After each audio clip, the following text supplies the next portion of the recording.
passport बनते ने गुजरात के नहीं बन इत्थे ही बनते दफ्तर है वो जरा पासपोर्ट बनवाने जाता वो शनाख्ती कार्ड मंगते हैं ठीक है बंदा 200 बंदा नाल लै जाए तो शनाख्ती कार्ड कोई ना हो तो आखे तरला करने क्या बात है थोड़ी 200-300 बंदा हो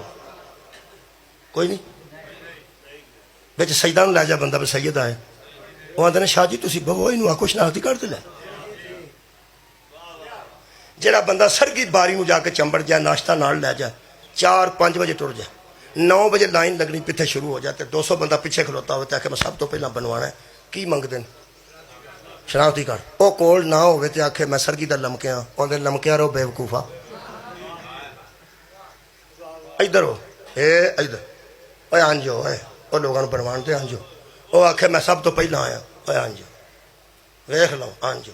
ਅੰਦਰੋਂ ਅਫਸਰ ਵੇਖ ਕੇ ਆਂਦਾ ਕੀ ਹੈ ਬਾਹਰ शुरू करो आंदा एक बंदा चमड़ गया बाहर की आंदा आंदा मेरा पहली वारी है मेरा हाथ है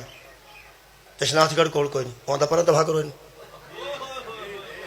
वो अंदरों वेख के ना चंगी तरह आहो हो उस आखे मेरी गल सुनो मैं टुर जाना एक बार जाके बड़े अफसर आखो कि तुहाडी तरेक दे पत्ते साडे घर डिगदे ने कंध सांझी है साडी मैं तुहाडा हमसाया कंध साडी सांझी है तुहाडी तरेक दे सुक्के पत्तर खट्टे वो साडे वाल डिगदे ते असीं होंजने एडा तुहाडे नाल असीं रहने ते हमसाए आ तुहाडे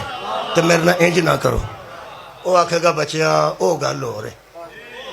हाय हाय वो गल हो रही साडे घरों कोई शै तुहानूं चाहीदी होवे ते लै जाओ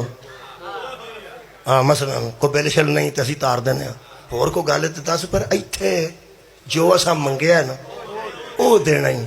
वो आखे को थोड़ा जहा लिहाज करो मैं तो सरगी का लमकिया कुरान तो मेरे हथ नहीं पूरी रात मसाले ते लमकिया रहो मुवद्दत ना होई तो ना खड़ा